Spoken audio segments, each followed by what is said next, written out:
വാളപ്പൻ creations സാധാരണ cinema ചെയ്യുന്ന ഒരു രീതിയല്ല എല്ലാ കാര്യങ്ങളും ചെയ്തിട്ടുള്ളത്. ഞങ്ങൾ ആദ്യം കൊമേഴ്സ്യൽ ഫിലിം ചെയ്തു. ആ ഫിലിമിന് തന്നെ ഞങ്ങൾക്കൊരു ഉദ്ദേശം ഉണ്ടായിരുന്നു.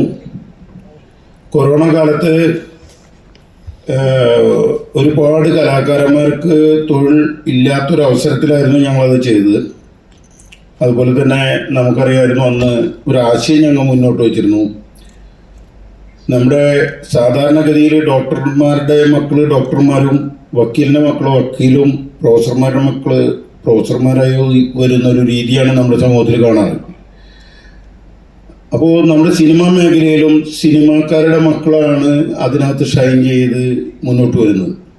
ഈ മാറ്റം ഇതിലൊരു മാറ്റമുണ്ടാവണമെന്ന് കരുതിയിട്ടാണ് നമ്മൾ കുറേയധികം പുതുമുഖ സാധാരണക്കാരെ ഉൾപ്പെടുത്തിക്കൊണ്ടും നമ്മുടെ സിനിമാ മേഖലയിൽ വളരെ കഴിവുറ്റ മുൻനിരയിലേക്ക് വരാൻ സാധിക്കാൻ അവസരം കിട്ടാത്ത രണ്ടാം നിരയിലെ മെയിൻ കഥാപാത്രങ്ങളെ മുന്നിലേക്ക് കൊണ്ടുവന്ന ഒരു സിനിമയായിട്ടാണ് ഞങ്ങളന്ന് ആ പടം ആവിഷ്കരിച്ചത്.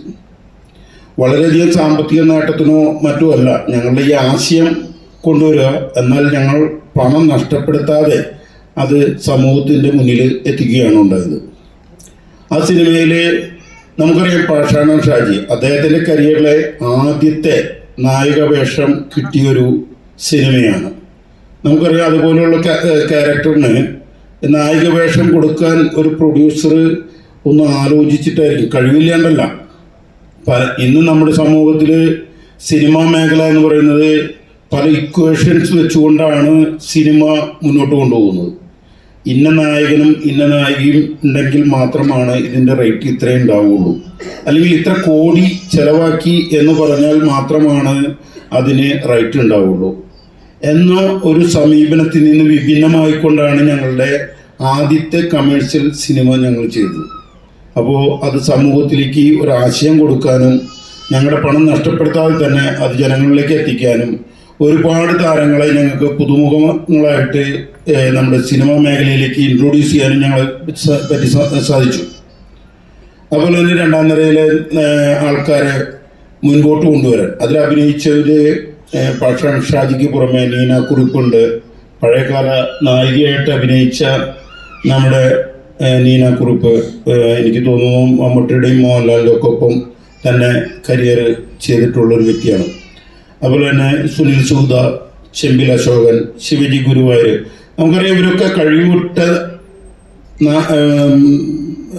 ആൾക്കാരാണ് നമ്മുടെ സിനിമാ മേഖലയിൽ. പക്ഷെ അവർക്കൊന്നും മുഖ്യ റോളുകളിലേക്ക് വരാൻ സാധിച്ചിരുന്നില്ല. അപ്പോൾ അതിനൊക്കെ വിഭിന്നമായിട്ടാണ് നമ്മൾ അന്ന് ആ പടം ചെയ്തതും അത് വിജയിപ്പിച്ചതും സമൂഹത്തിന് അങ്ങനെ നമുക്ക് കാണിച്ചു കൊടുക്കാൻ പറ്റി.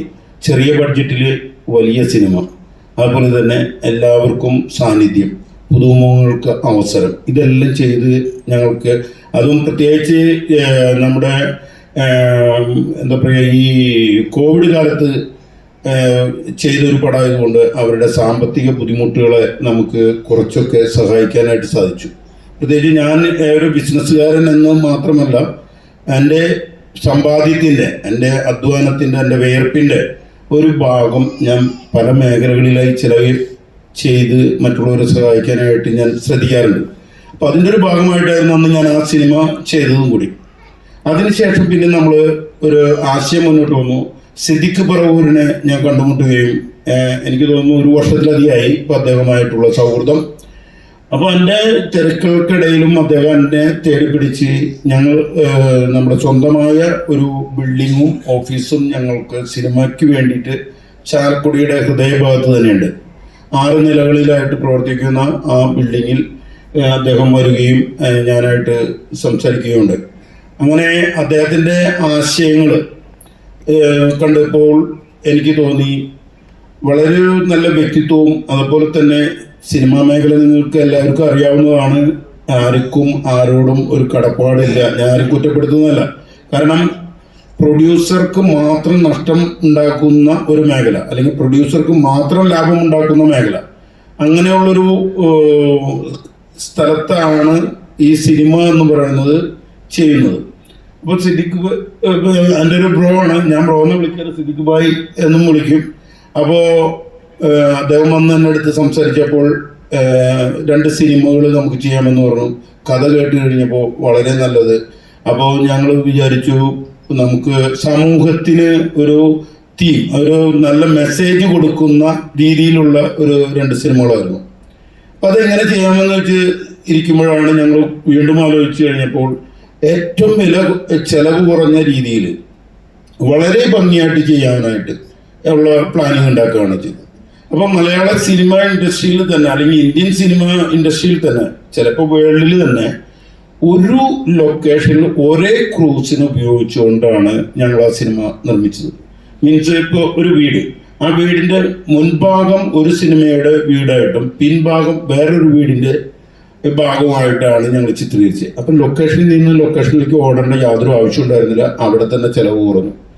രണ്ടാമത് ഇതിൻ്റെ ക്രൂസ്, എല്ലാവരും തന്നെ ഡോക്ടർ അനശ്വര, അതുപോലെ തന്നെ ഇവിടെ ഇരിക്കുന്ന പലരും ഉണ്ട്, സദസ്സിലുണ്ട്, എല്ലാവരും അവിടെ തന്നെ ചിലപ്പോൾ 1 മണിക്കൂർ മുൻപ് നിഴൽ വ്യാപാരികളുടെ ഷൂട്ട് കഴിഞ്ഞ് 1 മണിക്കൂർ കഴിഞ്ഞ് അഭിനയിക്കാൻ പോകുന്നത് എൻ്റയർലി ഡിഫറെൻ്റ് ആയിട്ടുള്ള വേറൊരു ക്യാരക്ടറിനെയാണ് ഉൾക്കൊള്ളുന്നത്.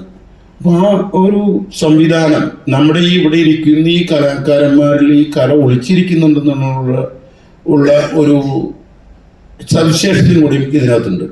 അങ്ങനെ നമ്മുടെ സിദ്ദിഖ് ഭായിയുടെ ഈ പ്രചോദനവും അതുപോലെ തന്നെ ഞാനും അദ്ദേഹത്തോടൊപ്പം കൂടിയപ്പോൾ അദ്ദേഹത്തിനുണ്ടായ ധൈര്യം, ഞാൻ എന്നെ തന്നെ പോഴ്ത്തി പറയണമെന്നൊന്നും വിചാരിക്കരുത്. കാരണം അദ്ദേഹം സത്യത്തിൽ ഞാനുണ്ടെങ്കിൽ ഒരു ധൈര്യമാണെന്ന് എപ്പോഴും പറയുന്നതുകൊണ്ടാണ് ഞാൻ അങ്ങനെ പറയണത്.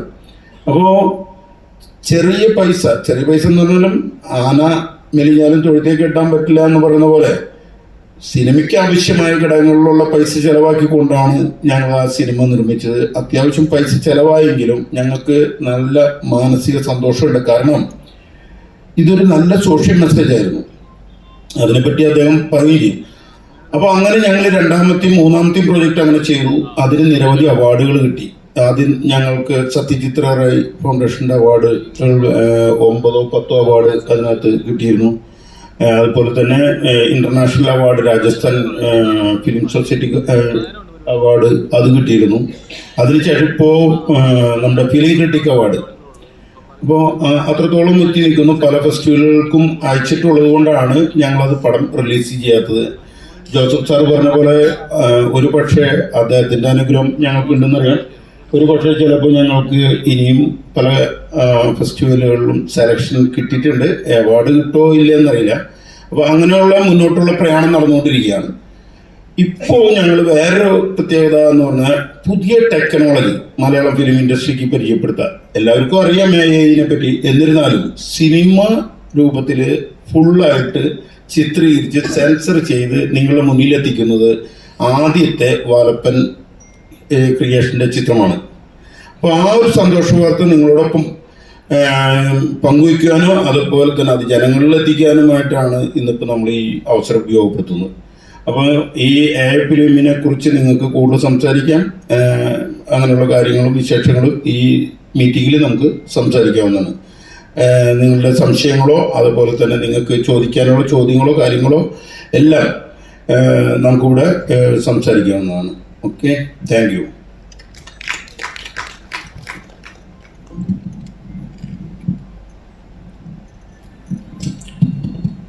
പ്രിയ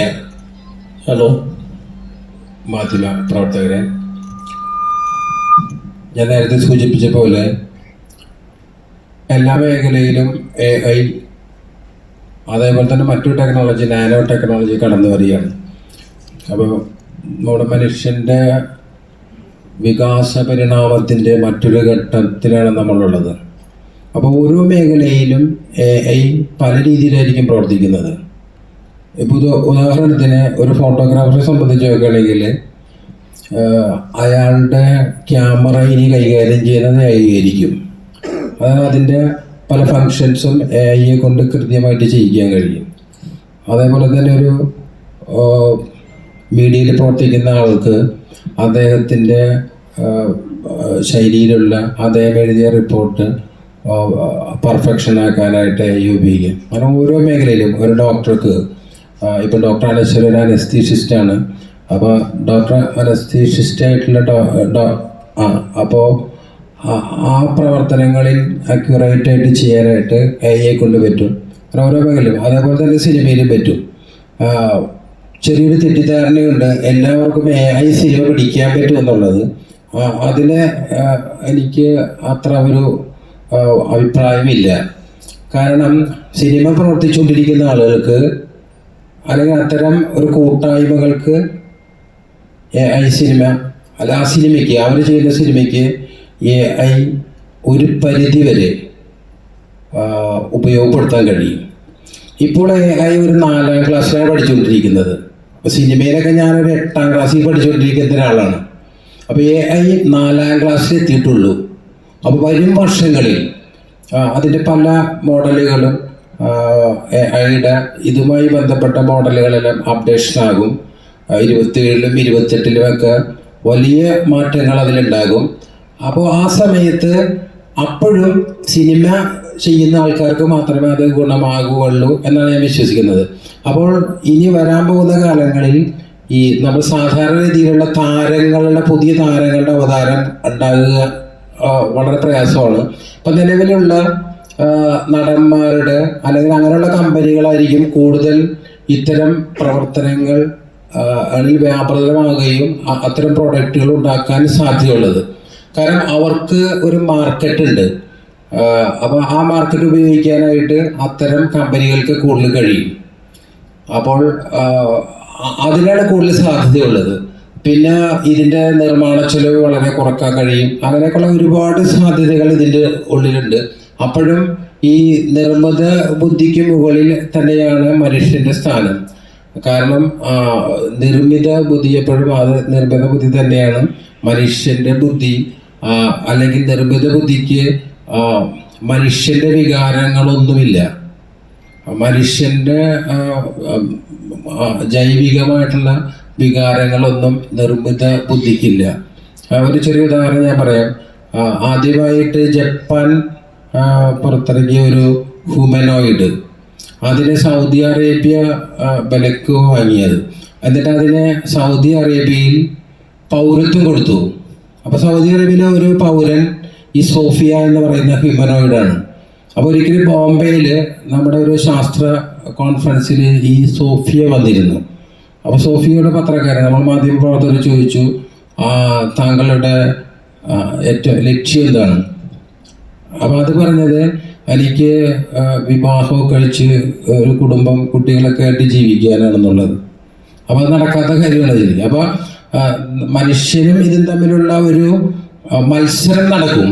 പക്ഷേ അവിടെയും മാനുഷിക ഗുണങ്ങളുള്ളത് മനുഷ്യർക്ക് മാത്രമായിരിക്കും എന്നാണ് എനിക്ക് ഇതുവരെയുള്ള ഇതിനുള്ള പഠനങ്ങളിൽ നിന്ന് മനസ്സിലാക്കാൻ കഴിഞ്ഞിട്ടുള്ളത്.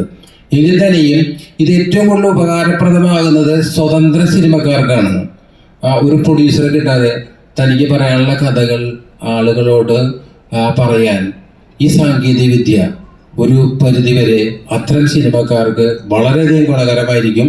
വരും കാലങ്ങളിൽ ഈ ഇൻഡിപെൻഡൻറ്റ് ഫിലിം മേക്കേഴ്സ് ഈ സാങ്കേതിക വിദ്യ ഉപയോഗിക്കുകയും നല്ല നല്ല സിനിമകൾ മലയാളത്തിലുണ്ടാകുകയും ചെയ്യുമെന്ന് എനിക്ക് നല്ല ഉറപ്പുണ്ട്. പിന്നെ ഈ സിനിമ ഞങ്ങൾ കറുപ്പിലും വെളുപ്പിലും നിർമ്മിച്ചത് 2 ആളുകളോടുള്ള അവരോടുള്ള ആദരത്തിൻ്റെ പേരിലാണ്. ഒന്ന് ജോൺ എബ്രഹാം, അദ്ദേഹത്തിൻ്റെ അമ്മാറിയ എന്നുള്ള സിനിമ ഇപ്പോൾ അദ്ദേഹത്തിനുള്ള ആദരസൂചകമായിട്ട് കാൻ ഫെസ്റ്റിവലിൽ കളിച്ചു. അതേപോലെ തന്നെ നമ്മുടെ മലയാളത്തിൻ്റെ മഹാനടൻ മമ്മൂട്ടി അദ്ദേഹം അഭിനയിച്ച പ്രമയുഗം എന്ന സിനിമ ഓസ്കാർ വേദിയിൽ അവതരിപ്പിക്കുകയുണ്ടായി. ഈ 2 കാരണങ്ങൾ കൊണ്ടാണ് ഞങ്ങളിത് ഈ സിനിമ കറുപ്പിലും വെളുപ്പിലും നിർമ്മിച്ചത്. അപ്പം എന്തായാലും ഈ മലയാളത്തിലെ ആദ്യത്തെ ഈ സിനിമയ്ക്ക് നിങ്ങൾ മാധ്യമപ്രവർത്തകർ അത് ജനങ്ങളിലെത്തിക്കുന്നതിന് എല്ലാവിധ സഹകരണങ്ങളും ചെയ്യണമെന്ന് ഞങ്ങളെ ചേർത്ത് പിടിക്കണമെന്നും അഭ്യർത്ഥിക്കുകയാണ്. Thank U.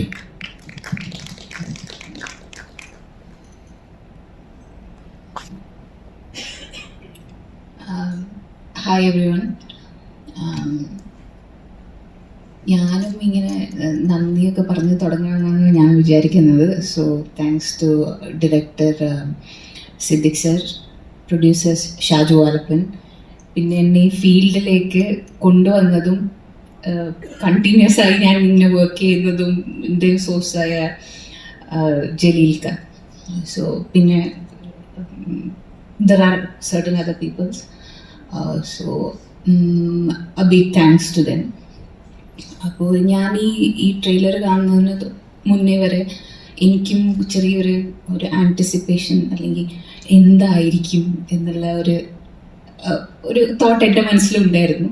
അപ്പം ഞാനിങ്ങനെ വന്നപ്പോൾ സാറിനോട് ചോദിച്ചു, എനിക്ക് ചെറിയൊരു ക്ലിപ്പെങ്കിൽ അയച്ചു തരായിരുന്നു. അപ്പോൾ എനിക്ക് ഏകദേശം ഒരു ഐഡിയ ഉണ്ടാവുമല്ലോ ഞാൻ എന്താണ് കാണാൻ പോകുന്നത്. സാർ പറഞ്ഞു അതിൻ്റെ ആവശ്യമൊന്നുമില്ല, യു കെൻ സീ. അപ്പോൾ ഞാനും അത്രയും ആൻസൈറ്റിയോട് കൂടിയാണ് ഞാൻ പറഞ്ഞു ഞാൻ ഇവിടുന്ന് കാണുന്നില്ല, ഞാൻ താഴെ ഇറങ്ങിപ്പോയി കണ്ടിട്ട് പറയാം എന്ന് പറഞ്ഞു.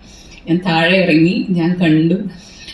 So I was thinking something cartoonish, like I was not expecting that thing to have a precise emotion or a precise movement or anything, but I think that was excellent so far.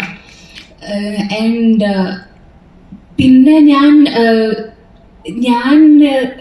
എന്താ പറയുക, ഞാൻ സിനിമയിലേക്ക് വരുമ്പോൾ ഞാൻ ഭയങ്കരമായി അഭിനയിക്കണം, അല്ലെങ്കിൽ ഞാൻ ഇങ്ങനെ ചെയ്യണം, ഞാൻ അങ്ങനെ like every other actors who have all those things in their mind, I also have certain thinking like I should do this.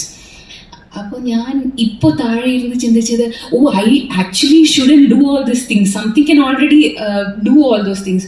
But then this click to my mind that സ്ക്രീനിൽ നമ്മൾ എപ്പോഴും കാണാൻ ആഗ്രഹിക്കുന്നത് നമ്മൾക്ക് കൂടുതൽ റിലേറ്റ് ചെയ്യുന്ന മുഖങ്ങളെയാണ്, അല്ലെങ്കിൽ നമ്മൾക്ക് കുറച്ചും കൂടി ഇപ്പം ഞാൻ സാർ പറഞ്ഞ പോലെ റീപ്ലേസ് ഒന്നും ചെയ്യാൻ പോകുന്നില്ല ഒരു ആക്ടറിനെയും, അല്ലെങ്കിൽ ഒരു ഹ്യൂമൻ എൻറ്റയർ സിവിലൈസേഷനെ ഒന്നും AI ഒന്നും റീപ്ലേസ് ചെയ്യാൻ പോകുന്നില്ല. എക്സാക്ട്ലി അത് തന്നെയാണ് എനിക്കും പറയാനുള്ളത്. It is not gonna replace, rather it's gonna be a parallel thing. ഈ പറഞ്ഞ പോലെ സ്വതന്ത്ര സിനിമ അങ്ങനെ ആഗ്രഹിക്കുന്നവർക്ക്, അല്ലെങ്കിൽ ഇപ്പോൾ പ്രൊഡ്യൂസറെ കിട്ടാത്തവർക്കോ അല്ലെങ്കിൽ വലിയ ഇൻവെസ്റ്റ്മെൻറ്റ് കിട്ടാത്തവർക്കോ അങ്ങനെയുള്ളവർക്ക് ഇത് ഒരു നല്ല മീഡിയമാണ് to give a message. That is what I concluded in this thing. And I think it's wonderful. It's an easy way of conveying message to the society. And I think people should put this thing into use in a good way. That is the other thing. People can always exploit. എല്ലാ സാധനത്തിനും നല്ല വശമുണ്ട്, മോശം വശമുണ്ട്. അപ്പം നല്ല വശത്തിൽ കൂടെ ഉപയോഗിക്കുക എന്നുള്ളതാണ് നമ്മൾക്ക് ചെയ്യാൻ പറ്റുന്ന ഒരു കാര്യം. അങ്ങനെ ചെയ്യട്ടെ എന്ന് ഞാൻ ആഗ്രഹിക്കും. ശരി, നന്ദി. എല്ലാവർക്കും നമസ്കാരം. ഈ വടിയെടുത്ത് അടിപേടിക്കുക എന്ന് പറയുന്ന പരിപാടിയാണത്. കാരണം ഞാനാണ് ഇതിൻ്റെ ഫോട്ടോസൊക്കെ എടുത്തു കൊടുത്തത്. അപ്പോൾ എന്നോട് പറഞ്ഞു കുറച്ച് ഫോട്ടോസൊക്കെ വേണം, കുറച്ച് നന്നായിട്ട് ചെയ്യണമെന്ന് പറഞ്ഞിട്ടാണ് ഞാൻ സ്റ്റില്ല് ചെയ്ത് കൊടുത്തത്. പക്ഷെ എന്നോട് പോലും പറഞ്ഞില്ല എന്നുള്ളതാണ് വാസ്തവം. അപ്പം ഇത് എനിക്ക് തന്നെ എൻ്റെ നിലയ്ക്ക് തന്നെ അടിക്കുന്ന ഒരു പരിപാടിയായിട്ടാണ് ഇരിക്കുന്നത്. എന്തായാലും ഞാൻ തമാശ പറഞ്ഞാണ്. ശരിക്കും ഞാൻ 33 സിനിമ ചെയ്തൊരു സിനിമാറ്റോഗ്രാഫറാണ്. അപ്പം സിനിമയ്ക്ക് നൂതനാശയങ്ങൾ എപ്പോഴും സ്വാഗതം ചെയ്യുന്ന ഒരു മീഡിയമാണ്. ശരിക്കും AI-യുടെ സാധ്യത സിനിമയ്ക്ക് ആവശ്യമാണ്. ഡിമാൻഡ് ചെയ്യുന്നിടത്ത് മാത്രമേ എന്ന് ഞാൻ പറയുള്ളൂ. കാരണം ഇപ്പം സാറ് പറഞ്ഞതുപോലെ ചിലവ് അല്ലെങ്കിൽ ഒരു സിനിമ ചെയ്യാൻ അല്ലെങ്കിൽ കഴിയാൻ പറ്റാത്ത ഒരാൾക്ക് ഈ ഒരു മീഡിയ നല്ലത് തന്നെയാണ്. പക്ഷെ എപ്പോഴും ഒരു മാനുവൽ ഒരു അഭിനേതാവ് അല്ലെങ്കിൽ ഒരു കഥാസന്ദർഭം അത് ഒരു നടനോ നടിയോ അഭിനയിക്കുമ്പോൾ മാത്രമാണ് അതിൻ്റെ ഉദാത്തമായിട്ടുള്ള ഒരു ഔട്ട്പുട്ട് ഉണ്ടാകും എന്ന് വിശ്വസിക്കുന്ന ഒരാളാണ് ഞാൻ. ഇപ്പം നേരത്തെ പറഞ്ഞതുപോലെ തന്നെ ഒരു പക്ഷേ സിനിമയ്ക്ക് ഇപ്പം സിനിമ വരുന്നുണ്ടെങ്കിൽ പോലും ഇനി ഭാവി കാലത്ത് ഇപ്പോൾ ടോം ആൻഡ് ജെറിയൊക്കെ പോലെ ഒരു പക്ഷേ ഒരു നടനോ നടിയോ ഉണ്ടാകും. അത് ഏതെങ്കിലും ഒരു രാജ്യത്തിൻ്റെ റൈറ്റ്സ് ആയിരിക്കും. അപ്പോൾ അത് അവർക്ക് മാത്രമേ ചെയ്യാൻ പറ്റൂ, വേറൊരാൾക്ക് ചെയ്യാൻ പറ്റില്ല എന്ന് പറയുന്ന ഒരു സാധ്യത ഇതിനകത്ത് ഉണ്ട് എന്ന് വിശ്വസിക്കുന്നു. കാരണം ചിലപ്പം ഇന്ത്യയിലുള്ള കുറച്ച് പിന്നെ എന്താ പറയുക ഒരു ക്രിയേറ്റ് ചെയ്ത ഒരു ആളോ അല്ലെങ്കിൽ വേറെ അത്തരം ഒരു സന്ദർഭങ്ങൾ ഉണ്ടാക്കിയെടുക്കുന്ന ഒരു ആർട്ടിസ്റ്റുകളായിരിക്കും ഓരോ രാജ്യത്തിൻ്റെയും, ചിലപ്പം ഓരോ സംസ്ഥാനത്തിൻ്റെയും. അത് അവരുടെ ബ്രാൻഡായിരിക്കും എന്ന് വിശ്വസിക്കുന്നു. എന്തായാലും ഇത്തരം സാറ് പറഞ്ഞതുപോലെ തന്നെ ആദ്യം ഞാൻ ഒരു 2 മലയാള പാർട്ട് ഓഫ് സിനിമയുടെ ഒരു പാർട്ടായിട്ട് ഉപയോഗിച്ചിട്ടുണ്ടായിരുന്നു. പക്ഷെ മുഴുനീള ഒരു സിനിമ എന്ന് പറയുന്നത് എനിക്ക് തോന്നുന്നു ഇത് തന്നെയാണ് തോന്നുന്നു. എന്തായാലും സാറ് പറഞ്ഞതുപോലെ തന്നെ നിങ്ങളുടെ എല്ലാവരുടെയും സപ്പോർട്ട് ഉണ്ടാവണം. കാരണം നമ്മുടെ ഒരു ചെറിയ നേരത്തെ വാലപ്പൻ സാറ് പറഞ്ഞ പോലെ പരിമിതികൾക്കുള്ളിൽ ചെയ്യുന്ന അല്ലെങ്കിൽ ചെയ്യുമ്പോൾ തന്നെ അതിൻ്റെ ഏറ്റവും വലിയ ഒരു ക്യാൻവാസിൽ തന്നെയാണ് അതിൻ്റെ ആശയപരമായിട്ട് പോകുന്നത്.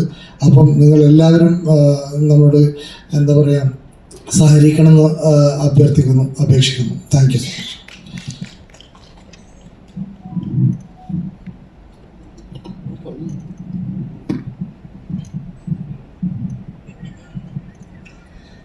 മലയാള സിനിമ ചരിത്രത്തിലെ ആദ്യത്തെ ഒരു AI പടമാണ് വാഗ്ദത്ത ഭൂമി. ഇതിൻ്റെ പ്രൊഡ്യൂസർ എൻ്റെ ഹസ്ബൻഡ് ഷാജു വാലപ്പനാണ്. ഇതിൻ്റെ സ്ക്രിപ്റ്റ് റൈറ്റർ സിദ്ദിഖ് പറവൂറാണ്.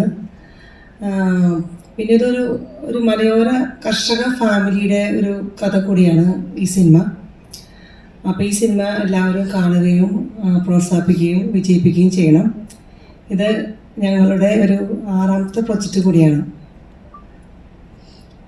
അപ്പോൾ ഇതിന് എല്ലാവിധ ആശംസകളും എല്ലാവിധ വിജയങ്ങളും ഉണ്ടാവട്ടെ എന്ന് പ്രാർത്ഥിക്കുന്നു. നമസ്കാരം. എല്ലാവർക്കും നമസ്കാരം. ഞാൻ നിങ്ങളെ ഒന്ന് വഴി തെറ്റിച്ചിട്ടൊരു കാര്യം പറയാൻ വിചാരിക്കുക. വഴി എന്നൊന്നില്ല, നാം നടക്കുമ്പോൾ തെളിയുന്നതാണ് വഴി. ഇതൊരു സുഫി പഴമൊഴിയാണ്. ഞാൻ എന്തുകൊണ്ടാണ് ഇത് പറയുന്നതെന്ന് വെച്ചാൽ, ഈ സിനിമയുടെ ഇൻട്രൊഡക്ഷൻ പറയുമ്പോൾ ഞങ്ങളുടെ ഡയറക്ടർ ഗദ്ഗത കണ്ഠനായത് നിങ്ങൾ കണ്ടു. അദ്ദേഹം പറഞ്ഞു വഴി തെറ്റിപ്പോയി എന്ന്. അദ്ദേഹത്തിനോട് എനിക്ക് പറയാനുള്ളത്, ഈ ലോകത്ത് അല്ലെങ്കിൽ മനുഷ്യകുലത്തിൻ്റെ ചരിത്രത്തിൽ വളരെ ഫിനോമിനലായ ഒരു മാറ്റം നടക്കുന്ന ഒരു കാലഘട്ടത്തിലാണ് നമ്മൾ നിൽക്കുന്നത്. അതായത് വഴിതെറ്റിപ്പോയവരെല്ലാം വഴിത്തിരിവിലെത്തി നിൽക്കുന്ന ഒരു കാലം. മനുഷ്യൻ്റെ തലച്ചോറ് അത്ര പെട്ടെന്നൊന്നും മാറ്റത്തിന് തയ്യാറാകുന്ന ഒന്നല്ല ശരിക്കും. അതുകൊണ്ട് നല്ല ബ്രില്യൻ്റ് ആയിട്ടുള്ള ആരെങ്കിലും വന്നിട്ട് ഒരു മുഴം നീട്ടി ഒരു ഏറെറിയും. അവിടെ വെച്ചടി ആളുകൾ അവിടെ എത്തുമ്പോൾ അവിടെയും ഉണ്ടാകും പിന്നെയും ഒരു മുഴം നീട്ടി എറിയാൻ ഒരാൾ. അങ്ങനെയാണ് ഇവിടെ എല്ലാ വികസനങ്ങളും ഉണ്ടാകുന്നത്. ആർട്ടിഫിഷ്യൽ ഇൻ്റലിജൻസ് എന്ന് പറയുമ്പോൾ വളരെ ഫോക്കസ്ഡ് ആയിട്ടുള്ള ഷാർപ്പായിട്ടുള്ള തലച്ചോറുള്ള ആരോ ഒക്കെ ഉണ്ടാക്കുന്നത് എല്ലാം മനുഷ്യൻ്റെ വെൽഫെയറിന് വേണ്ടിയാണ്. അപ്പോൾ ഈ സിനിമാ ലോകത്ത് ഇങ്ങനെ ഒരു പയനിയറിങ് അറ്റംപ്റ്റ്, ആ ഒരു മുഴം നീട്ടിയേറ് തന്നെയാണ്. ഒരു പയനിയറിങ് അറ്റംപ്റ്റ് എടുക്കുന്നവർക്ക് ഒത്തിരി പ്രോ ആക്റ്റീവായിട്ടുള്ള ചിന്തയുള്ളവരായിരിക്കും. അതിനവരൊരുപാട് പെയിൻ സഹിക്കുന്നുണ്ടാകും. ആ വേദനയിൽ നിന്ന് ഒരു പ്രസവത്തിലുണ്ടാകുന്നത് പോലെയുള്ളൊരു ആ പെയിനിൽ നിന്നുള്ളൊരു പ്ലഷർ അവർ അനുഭവിക്കുന്നുണ്ടാകും. ഇങ്ങനെയൊക്കെ പറഞ്ഞ് കാട് കയറി പോകുന്നില്ല. ഒരു അഭിനേത്രിയാകുക എന്നതൊന്നും എൻ്റെ വിദൂര സ്വപ്നത്തിലുണ്ടായിരുന്നില്ല. സത്യത്തിൽ ഞാനൊരു ജേർണലിസ്റ്റ് ആകാൻ ആഗ്രഹിച്ചതാണ്. പക്ഷെ ജീവിതം എന്നെ കൊണ്ടുപോയത് വേറെ എവിടെയൊക്കെയാണ്.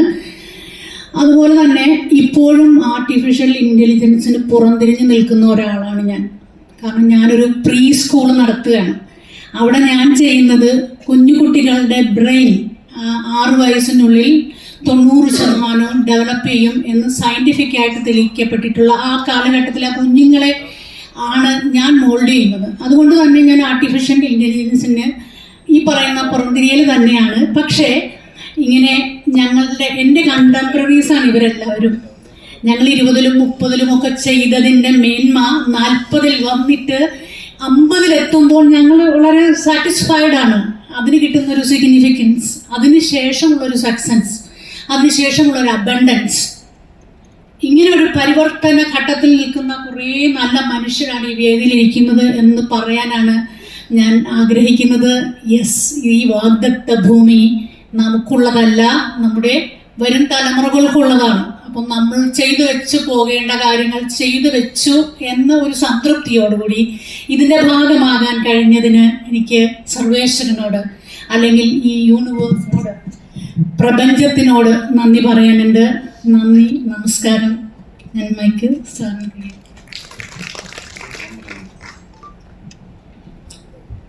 നിറഞ്ഞ ഷാജു വാലപ്പൻ, സിദ്ദിഖ് സാറെ, പ്രിയമുള്ളവരെ, ഈ സിനിമയെക്കുറിച്ച് പറയുമ്പോൾ ഇപ്പോൾ ടീച്ചർ കൃത്യമായിട്ട് പറഞ്ഞു കഴിഞ്ഞു. ഒരു വഴിവെട്ടിയാണ്. കാരണം ഒന്ന് വന്നു, അതിനുശേഷം ഇനി വേറെ ആൾ അതറിയും. അത് നടന്നു പോണ ഫിലിം ഇൻഡസ്ട്രീനെ ഒരു വലിയൊരു ദൂരത്തേക്ക് കൊണ്ടുപോകാതെ. പക്ഷേ എന്നിരുന്നാലും ഇതിന് വഴി വെട്ടാനും അതിന് ഉത്തരവാദിത്തമൊക്കെ ഏറ്റെടുക്കാനും ഒരാൾ വേണം. അത് ഷാജു വാലപ്പനും സിദ്ദിഖ് സാറും കൂടി ചെയ്തു എന്നുള്ളതാണ് ഏറ്റവും വലിയ പ്രത്യേകത. കാരണം ഇതിൻ്റെ സാമ്പത്തികമായാലും, സാമ്പത്തികം മാത്രം പോരാ, അങ്ങനെ ഡയറക്റ്റ് ചെയ്യണം, ഡയറക്റ്റ് മാത്രം പോരാ, സാമ്പത്തികം വേണം. ഇതെല്ലാം ഷാജു വാലപ്പൻ്റെ നേതൃത്വത്തിൽ ചെയ്തു, സിദ്ദിഖ് സാറിൻ്റെ നേതൃത്വത്തിൽ ചെയ്തു. കാരണം ഒരു ഫിലിം ഇൻഡസ്ട്രി വളരണമെങ്കിൽ ഇത് രണ്ടും വേണം. തീർച്ചയായിട്ടും ഇതൊരു വലിയൊരു വിജയമാകട്ടെ എന്നാണ് ഞാൻ പറയുന്നത്. ഇനിയും അടുത്ത തലമുറയ്ക്ക് ഇത് വലിയൊരു സംവിധാനമായി മുന്നോട്ട് പോകട്ടെ. എല്ലാവിധ അനുഗ്രഹാശംസകളും. ഇതിൻ്റെ ഒരു ഭാഗമാകാൻ എനിക്ക് സാധിച്ചതിലും ഇങ്ങനൊരു സംഗതിയിൽ എനിക്കൊരു പങ്കാളിയാവാൻ സാധിച്ചതിലും നന്ദി പറയുക ഷാജു വാലപ്പൻ്റെ അടുത്തും അതേപോലെ തന്നെ സിദ്ദിഖ് സാറിൻ്റെ അടുത്തും. Okay, thank U God. സുഹൃത്തുക്കളെ, നിങ്ങളെപ്പോലെ ഒരു മാധ്യമ പ്രവർത്തകനാണ് ഞാനും. ദീപികയുടെ എഡിറ്ററായി ഏതാണ്ട് 30 വർഷങ്ങൾ പ്രവർത്തിച്ച് ആ രംഗത്ത് നിന്ന് വിരമിച്ചെന്ന് പറയുന്നില്ല. റിട്ടയർ ചെയ്തതിന് ശേഷം കോട്ടയം പ്രസ് ക്ലബിൻ്റെ സ്കൂൾ ഓഫ് ജേർണലിസത്തിൻ്റെ ലൂടെ പത്രപ്രവർത്തക പരിശീലനം നൽകുന്ന ഒരു വ്യക്തിയായി മാറുകയുണ്ടായി. അതോടൊപ്പം തന്നെ മുമ്പേ സൂചിപ്പിച്ചതുപോലെ ഫിലിം ക്രിട്ടിക്സിൻ്റെ ജനറൽ സെക്രട്ടറിയായി ഏതാണ്ട് 30-40 വർഷത്തോളം പ്രവർത്തിക്കാനുള്ള അവസരം ലഭിച്ചു. ഈ സിനിമയെക്കുറിച്ച് എനിക്ക് എന്താണ് പറയേണ്ടതെന്ന് അറിയില്ല. കാരണം സിനിമ ഇറങ്ങിയതിന് ശേഷം അതിനെ ഒരു ജൂറി എന്ന നിലയിൽ വിലയിരുത്തുന്ന ജോലിയാണ് ഞാൻ പ്രധാനമായിട്ടും ചെയ്യുന്നത്. പക്ഷെ ഒരു കാര്യം എനിക്ക് ഇവിടെ സൂചിപ്പിക്കാതിരിക്കാൻ നിവൃത്തിയില്ല. അത് മറ്റൊന്നുമല്ല, കാലഘട്ടത്തിനെ അപ്ഡേറ്റ് ചെയ്തുകൊണ്ട് സിനിമ എല്ലാ കാലഘട്ടത്തിലും പരീക്ഷണങ്ങളിലൂടെ മുന്നോട്ട് പോകുന്ന ഒരു പ്രസ്ഥാനമാണെന്ന് നമുക്കറിയാം. ഒരു ജനകീയ കല ആണെങ്കിലും അത് അതിൻ്റെ സാങ്കേതിക മേഖലയും അതുപോലെ തന്നെ അഭിനയ സ്രോതസ്സുകളും എല്ലാം കൂടെ ഒരുമിച്ച് ചേർന്നിട്ട് മുന്നോട്ട് പോകുമ്പോൾ അത് ധാരാളം പരീക്ഷണങ്ങൾ നേരിടേണ്ടി വന്നു എന്നല്ല, പരീക്ഷണങ്ങൾക്ക് വിധേയമായ ഒന്നാണ് സിനിമ എന്ന് നമുക്കറിയാം. ഒരു കാലഘട്ടത്തിൽ സിനിമയിലേക്ക് കാർട്ടൂൺ സിനിമകൾ കടന്നു വന്നു. അത് ലോകമെങ്ങുമുള്ള കുട്ടികളെയും മുതിർന്നവരെയും എല്ലാം ഒരുപോലെ ആകർഷിച്ചു കാർട്ടൂൺ സിനിമകൾ. പക്ഷേ പ്രധാന സിനിമ അല്ലെങ്കിൽ മെയിൻ സ്ട്രീമിലുള്ള സിനിമയ്ക്ക് അതിന് യാതൊരു കോട്ടവും സംഭവിച്ചില്ല. അതുപോലെ തന്നെയാണ് ഞാൻ പ്രതീക്ഷിക്കുന്നത് AI കടന്നു വന്നത് നിർമ്മിത ബുദ്ധിയെ മനുഷ്യൻ ഫലപ്രദമായി എങ്ങനെ ഉപയോഗിക്കുന്നു എന്ന് അതിനെ തൻ്റെ പരിധിക്ക് നിർത്താൻ ഇവിടെ 2 വ്യക്തികൾ ഷാജു വാലിബൻ എന്ന നിർമ്മാതാവും അതുപോലെ തന്നെ സിദ്ദിഖ് പറവൂർ എന്ന സംവിധായകനും ഈ സിനിമയിലൂടെ ശ്രമിക്കുന്നു എന്നാണ് ഞാൻ മനസ്സിലാക്കുന്നത്. ഇത് വിജയകരമായി തീരും എന്ന് എനിക്ക് ഉറപ്പുണ്ട്. കാരണം ഇതിൻ്റെ ട്രെയിലർ കണ്ടപ്പോൾ തന്നെ അതിൻ്റെ ആർട്ട് ഓഫ് ഫോമിനെ കുറിച്ചുള്ള ഒരു ചിന്ത, അത് എങ്ങനെ മനുഷ്യ മനസ്സിലേക്ക് കടന്നു വരുവാൻ, പ്രേക്ഷക മനസ്സുകളെ കീഴടക്കുവാൻ അതിന് കഴിയും എന്ന് എനിക്ക് ട്രെയിലറിൽ നിന്ന് ബോധ്യമായി. ഈ സിനിമ നമ്മുടെ മലയാളത്തിൽ AI ഉപയോഗപ്പെടുത്തിക്കൊണ്ട് ആദ്യത്തെ സിനിമ നിർമ്മിച്ചു എന്നത് ഷാജു വാലപ്പനെ സംബന്ധിച്ചുള്ള അദ്ദേഹത്തിൻ്റെ ഇൻ്റലക്ച്വൽ പ്രോഡക്റ്റായി ഞാൻ ഇതിനെ കാണുകയാണ്. അതുപോലെ തന്നെ അദ്ദേഹത്തോടൊപ്പം തന്നെ താഹിറ, സാലിഹ്, നിഴൽ വ്യാപാരികൾ, ഇപ്പോൾ ഈ വാഗ്ദത്ത ഭൂമി, ഈ 5 സിനിമകളിലും അദ്ദേഹത്തിനോടൊപ്പം തന്നെ പ്രവർത്തിച്ച് സിദ്ദിഖ് പറവൂരിൻ്റെ എല്ലാ അദ്ദേഹത്തിൻ്റെ കഴിവുകൾ, അദ്ദേഹത്തിൻ്റെ പ്രതിഭ വിലാസം, അത് ഈ 2 വ്യക്തികളും ചേർന്ന മലയാള സിനിമയിൽ ഈ 2026 വിപ്ലവങ്ങൾ സൃഷ്ടിക്കും എന്ന് ഞാൻ വിശ്വസിക്കുന്നു. ഈ സിനിമയ്ക്ക് എല്ലാവിധ വിജയങ്ങളും ഉണ്ടാവട്ടെ എന്ന് പ്രാർത്ഥിക്കുന്നു, ആശംസിക്കുന്നു. Thank you sir. ഹലോ,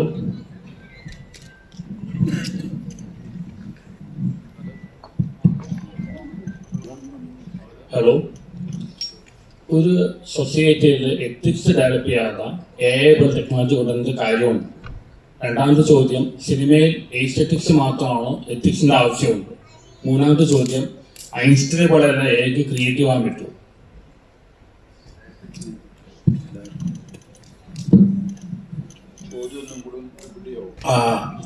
എന്തായാലും ചോദിക്കാൻ വന്ന ആറാട്ടെണ്ണം അതിൽ തന്നെ അഭിനന്ദനങ്ങൾ.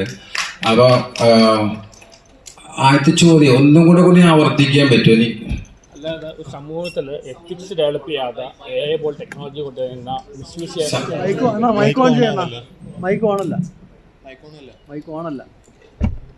കേട്ടിട്ടുണ്ടോ? ഇല്ലല്ല, മൈക്ക് ഓണല്ല.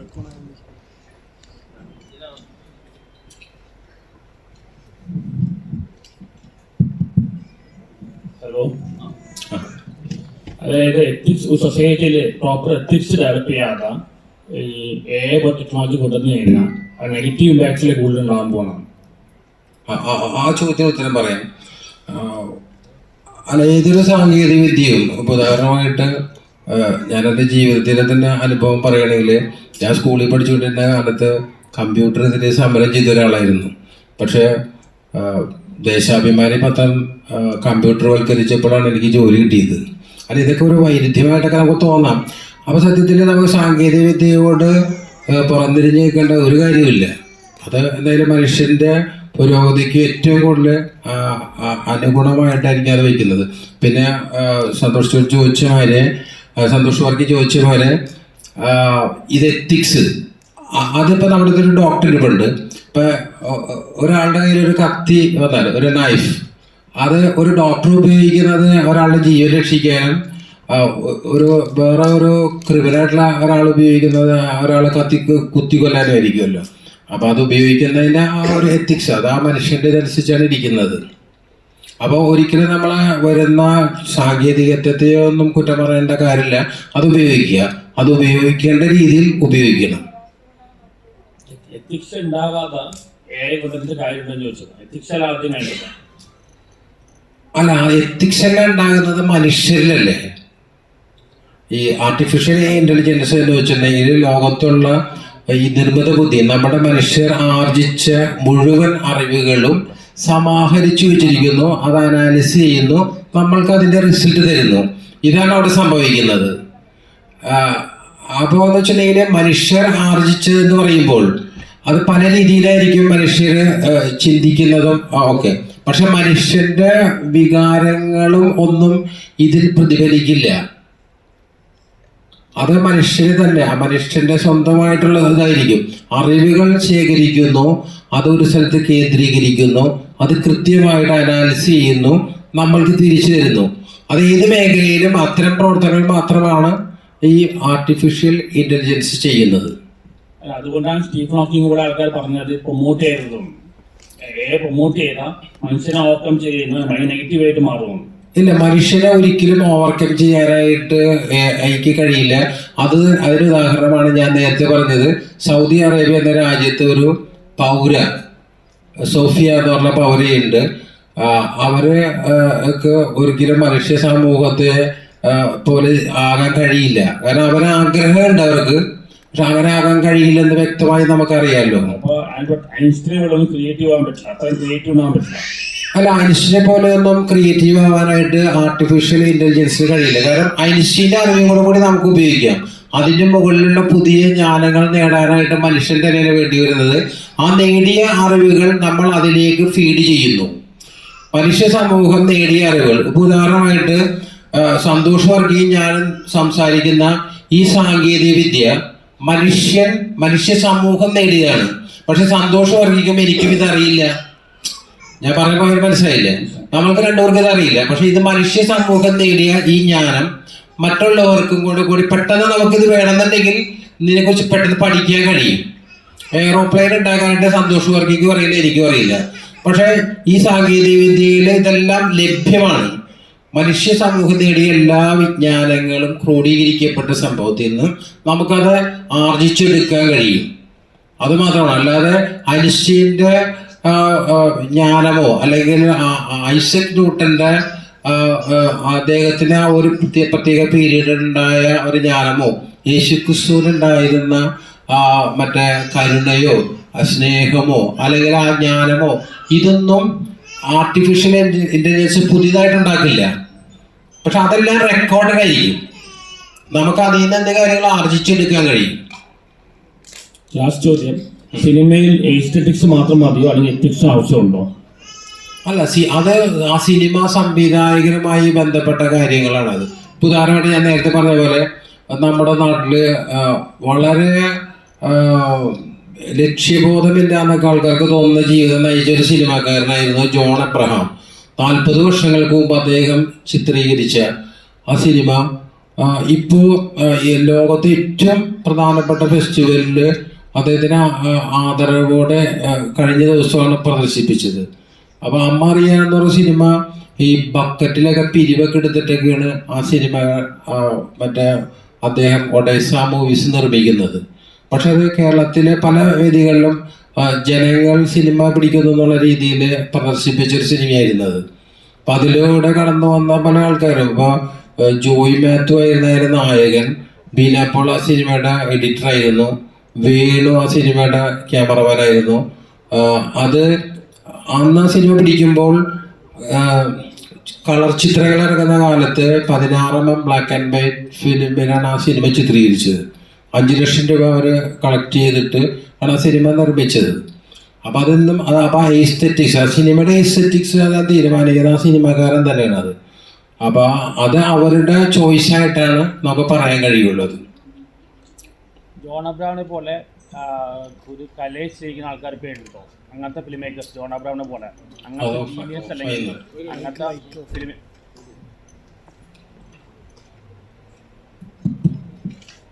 കലയെ സ്നേഹിക്കുന്ന ജോൺ അബ്രഹാമിനെ പോലെ ഫിലിം മേക്കേഴ്സ് പേരുണ്ടോ? അതുപോലെ ജീനിയസ് ആയിട്ടുള്ള ആൾക്കാർ? അല്ല, അത്തരത്തിലുള്ള ആളുകളുണ്ട്. ഒരുപാട് സിനിമക്കാരുണ്ട്. സിനിമ ചെയ്യാൻ കഴിയാതെ നടക്കുന്ന ആൾക്കാരായിരിക്കും ഒരുപാടുള്ളത്. അല്ലെങ്കിൽ ഒരു സിനിമ എടുത്തിട്ട് അവർക്ക് ഇപ്പോൾ ഇവിടുത്തെ ഒരു പ്രശ്നം എന്ന് വെച്ചിട്ടുണ്ടെങ്കിൽ കേരളത്തിലെ ഏതെങ്കിലും ഒരു സിനിമ എടുത്തിട്ട് ഒരു കലാമേന്മയുള്ള സിനിമ എടുത്തിട്ടുണ്ടെങ്കിൽ അതിന് സർട്ടിഫിക്കറ്റ് കൊടുക്കുന്ന സ്ഥാപനം പോലെയാണ് ഈ ചലച്ചിത്ര അക്കാദമിയും IFFK ഒക്കെ പ്രവർത്തിക്കുന്നത്. IFFK സെലക്ഷൻ കിട്ടിയ ചിത്രങ്ങൾ മാത്രമേ നമ്മുടെ കേരളത്തിൽ 100ഓളം ഫിലിം സൊസൈറ്റികളുണ്ട്. അവിടെ പ്രദർശിപ്പിക്കുന്നത് അവിടെ സെലക്ഷൻ കിട്ടിയ പടങ്ങൾ മാത്രമാണ്. അപ്പോൾ അവിടെ സെലക്ഷൻ കിട്ടാതെ പോയ, നിർഭാഗ്യവശാൽ സെലക്ഷൻ കിട്ടാതെ പോയ ഒരുപാട് സിനിമക്കാരുടെ ചിത്രങ്ങൾ, അല്ലെങ്കിൽ നല്ല സിനിമക്കാരാകേണ്ട ആളുകളുടെ ചിത്രങ്ങൾ, അങ്ങനെയുള്ള ആൾക്കാരൊക്കെ പുറകോട്ട് പോയിട്ടുണ്ട്. അപ്പോൾ അത് നമ്മുടെ ഒരു പരാജയമാണ്, നമ്മുടെ അതിൻ്റെ ഒരു പോരായ്മകളിൽപ്പെട്ടതാണത്. അപ്പോൾ പുതിയ ഗവൺമെൻറ് എല്ലാം വന്നപ്പോൾ അതിനൊരു മാറ്റം ഉണ്ടാകും എന്ന് പ്രതീക്ഷിക്കുന്നു. കാരണം ആ സെലക്ഷനുകളിലെല്ലാം ഉള്ള പടങ്ങളൊന്നും വലിയ വിപ്ലവങ്ങളൊന്നും ഉണ്ടാക്കിയതായിട്ട് കാണുന്നില്ല. പക്ഷെ തിരഞ്ഞെടുക്കപ്പെടാതെ പല നല്ല സംവിധായകരെയും എനിക്ക് വ്യക്തിപരമായിട്ട് തന്നെ നല്ല സിനിമകൾ ചെയ്ത ആളുകൾ അറിയാം.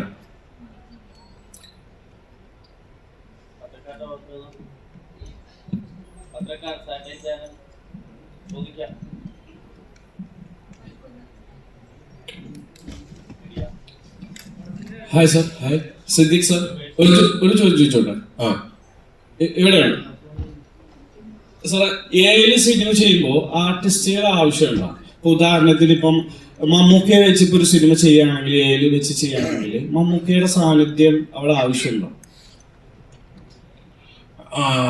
അതായത് നമ്മളിപ്പോ ഇതെല്ലാം പല മോഡൽസ് ഉപയോഗിച്ചിട്ടാണ് ചെയ്യുന്നത്. ഇപ്പൊ നിങ്ങൾക്കറിയാം, ഗൂഗിളിന് മോഡൽസ് ഉണ്ട്, പിന്നെ അതേപോലെ തന്നെ ഹിക്സ് ഫീൽഡ്, പിന്നെ ചൈനീസ് കമ്പനികൾ ക്ലിങ് എന്ന് പറയുന്ന സാധനമുണ്ട്, പിന്നെ മറ്റേ ഇപ്പോൾ ഒരു C-Dance2 എന്നൊക്കെ പറഞ്ഞ പുതിയ പ്രോഗ്രാംസ് ഒക്കെ വന്നിട്ടുണ്ട്. ഇതൊക്കെ കുറെ കൂടെ അഡ്വാൻസ് പ്രോഗ്രാംസ് ആണ്. പക്ഷെ അതിൽ പല പ്രോഗ്രാംസും നമ്മൾ പ്രൊമിനൻ്റ് ആയിട്ടുള്ള ആളുകളെ നമ്മൾക്ക് അതിലൂടെ ഉപയോഗിക്കാൻ കഴിയില്ല.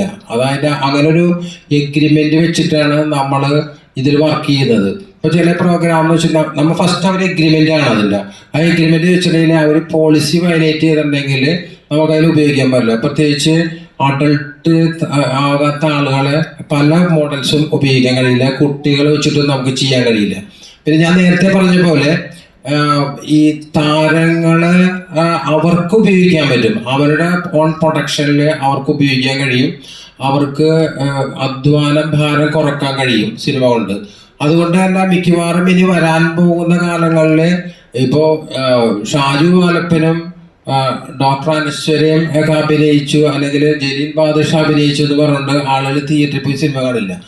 അപ്പോൾ ആ ഒരു മാർക്കറ്റ് വാല്യൂ അവർക്കുള്ളിടത്തോളം സിനിമയിൽ അല്ലെങ്കിൽ ഏതെങ്കിലും രീതിയിൽ, കാരണം ഇപ്പോൾ സന്തോഷ് വർക്കി നായകനായിട്ട് ഒരു പടം വരുന്നു, സന്തോഷ് വർക്കി എല്ലാവർക്കും അറിയാം, കുറേ ആളുള്ള സിനിമ കാണും. അപ്പം ഒരു സെലിബ്രിറ്റി അല്ലാത്ത ഏതെങ്കിലും മേഖലയിൽ സഞ്ജു സാംസൺ സിനിമ വരുന്നു, അങ്ങനെയൊക്കെ വരാം. പ്രത്യേകിച്ച് അല്ലാതെ പുറത്തുനിന്നൊരു പുതിയൊരു താരത്തിൻ്റെ ഉദയം അത് ഈ വരുന്ന കാലങ്ങളിൽ അതിനൊരു ബ്രേക്ക് ചെയ്തിട്ടുണ്ട് ഈ ടെക്നോളജി. അതാണ് എനിക്ക് എൻ്റെ ഒരു അഭിപ്രായം. സിദ്ദിഖ് സാർ, ഇപ്പൊ അവരെ ഡേറ്റ് കിട്ടാത്ത ഒരു അവസരത്തില് അവരെ സമ്മതം കിട്ടിയാൽ നമുക്ക് ചെയ്യാനുള്ള ഒരു അവരുടെ സമ്മതം കിട്ടിയിട്ടുണ്ടെങ്കിൽ നമ്മൾ ഈ പറഞ്ഞ നമ്മൾ ഉപയോഗിക്കുന്ന മോഡലുമായിട്ട് നമ്മൾ എഗ്രിമെന്റ് ചെയ്യേണ്ടി വരും. അത് കാരണം പ്രൊമിനൻ്റ് ആയിട്ടുള്ള ഒരാളും ഇപ്പൊ ചിലപ്പോൾ നമ്മൾ ഉപയോഗിക്കുന്നത്, ഉദാഹരണം ഞാൻ ചെയ്തുകൊണ്ടിരിക്കുമ്പോൾ ഈ ജോസ് മാമ്പിളി എന്ന് പറയുന്ന ജോസ് ചേട്ടനെ ഞാൻ ഇത് ചെയ്തുകൊണ്ടിരിക്കുമ്പോൾ അവർ പലപ്പോഴും ആ വീഡിയോ ക്രിയേറ്റ് ചെയ്യാനോ അല്ലെങ്കിൽ ഇമേജ് ക്രിയേറ്റ് ചെയ്യാനോ ചെയ്യുമ്പോൾ അവർ പറഞ്ഞാൽ നിങ്ങൾ പോളിസി വയലേറ്റ് ചെയ്തു എന്ന് പറയാം. കാരണം ഇദ്ദേഹത്തെ കാണുമ്പോൾ ലാറ്റിൻ അമേരിക്കയിലെ ഒരു പ്രസിഡന്റ് വയലേക്ക് ഇരിക്കുകയാണ്. അപ്പൊ അങ്ങനത്തെ കുറെ പ്രശ്നങ്ങൾ ഇതിലുണ്ട്. അപ്പൊ എനിക്ക് അത് കുറെ പ്രശ്നം. പിന്നെ ഞാൻ അതിന്റെ പേര് മാറ്റിക്കൊടുത്ത് കുറെ ചേഞ്ചൊക്കെ ഈ പണ്ട് ഈ പ്രേം നസീർ ഡബിൾ റോളിൽ അഭിനയിക്കുമ്പോൾ ഒരു മറുക് വെക്കണ മാതിരിയൊക്കെ വെച്ചു കൊടുത്തിട്ടൊക്കെയാണ് ഞാനിത് ചെയ്തത്. ഇത് ചെയ്യുമ്പോഴുള്ള പ്രായോഗിക പ്രശ്നങ്ങളാണിത്. അപ്പൊ അങ്ങനെ ഒരു ഇൻക്രിമെന്റിന്റെ ഒരു പ്രശ്നമുണ്ട് ഇതിൽ. ഒരു സിനിമ ഉണ്ടാക്കുമ്പോൾ അത് ഒരുപാട് പേരുണ്ട്, ഡയറക്ടർ, സ്ക്രിപ്റ്റ് റൈറ്റർ, എഡിറ്റർ, അങ്ങനെ കുറേ ഉണ്ട്. പക്ഷെ അവസാനം ക്രെഡിറ്റ് കൊണ്ടുപോകുന്നത് നടന്മാരല്ല നടിമാർ കൊണ്ടുപോകുന്ന ശരിയായ കാര്യമാണ്. ഇല്ല, അത് സത്യത്തിൽ അത് ഈ നമ്മുടെ ഈ കേരളത്തില് അല്ലെങ്കിൽ ഈ പ്രത്യേകിച്ച് ഇന്ത്യയിൽ മാത്രമൊക്കെ അങ്ങനെ ഉള്ളൂ. അത് ഇപ്പൊ നമ്മൾ പുറത്തുനിന്ന് ഒരു പടമൊക്കെ ഇറങ്ങുമ്പോൾ ജെയിംസ് ക്യാമറോന്റെ ഒരു പടം ഇറങ്ങുന്നു, അല്ലെങ്കിൽ സ്പിൽബർഗിന്റെ ഒരു പടം ഇറങ്ങുന്നു, അങ്ങനെയൊക്കെയല്ല. അപ്പൊ മറ്റേ ആ രീതിയിലൊക്കെയാണ് പുറത്തുനിന്നുള്ള പടങ്ങൾ സംവിധായകന്റെ പേരിലാണ് അറിയപ്പെടുന്നത്. ഇവിടെ ഈ കഥാപാത്രങ്ങളിലൂടെ നേടിയ ഹീറോ പരിവേഷത്തിൽ ഇവരാണ് കൂടുതലും അത് ഉപയോഗിക്കുന്നത്. അവർക്ക് മാത്രമാണ് ഒരു സ്റ്റാർഡം നിലനിൽക്കുന്നത്. അവരുടെ പേരിലാണ് സിനിമ ഇവിടുത്തെ പ്രേക്ഷകർ കാണുന്നത്. ഇപ്പൊ നല്ലൊരു സിനിമ നല്ല സംവിധായകൻ പുതുമുഖങ്ങളെ വെച്ച് ഇറക്കിയാൽ പോലും ചിലപ്പോൾ നമ്മളിവിടെ വിജയിക്കണമെന്നില്ല. എന്നാലും ഇപ്പൊ ഈ അടുത്ത കാലത്തൊക്കെ വന്ന ഒരു ഇതില്ലാത്ത കുട്ടികളൊക്കെ അഭിനയിച്ച വാഴ പോലുള്ള സിനിമകളൊക്കെ ആൾക്കാർ സ്വീകരിക്കുന്ന ഒരു അവസരം കൂടി വന്നിട്ടുണ്ട്. അത് എനിക്ക് തോന്നുന്നു ഈ ഒരേ സാധനങ്ങൾ തന്നെ കണ്ടുകൊണ്ടിരുന്നിട്ട് ജനത്തിന് പണ്ട് ഇപ്പൊ യേശുദാസിന്റെ പാട്ട് മാത്രം കേട്ടുകൊണ്ടിരുന്ന ജനത്തിന് മുമ്പിൽ ജാസി ഗിഫ്റ്റിന്റെ ഒരു പാട്ട് വന്നപ്പോൾ ചെറിയ കുട്ടികളൊക്കെ പാടി നടന്നു. അപ്പൊ അങ്ങനത്തെ ഒരു മാറ്റം അതിലൊക്കെയാണ് ഇത് ഇങ്ങനെയൊക്കെ വരുള്ളൂ. ഇപ്പോഴും സിനിമ നിർമ്മിക്കാനും അത് വിതരണം ചെയ്യാനും അതിലൂടെ സമ്പത്തുണ്ടാക്കാനും ഒക്കെ ഉള്ള ഒരു സാധ്യത നിറഞ്ഞു നിൽക്കുന്നത് ഇപ്പോഴും ഈ താരങ്ങൾക്കും അവരുടെ കമ്പനികൾക്കും തന്നെയാണ്. അത്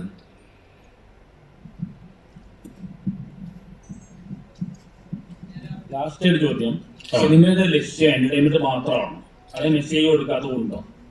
സോറി, സിനിമയുടെ ലക്ഷ്യം എന്റർടൈൻമെന്റ് മാത്രമാണ്? അല്ല, അത് ഞാൻ പറയാം, രണ്ട് രീതിയാണ്. അത് ആ സിനിമ സമീപിക്കുന്ന രീതിയാണ്. സംവിധായകൻ അങ്ങനെ സമീപിക്കുന്നു.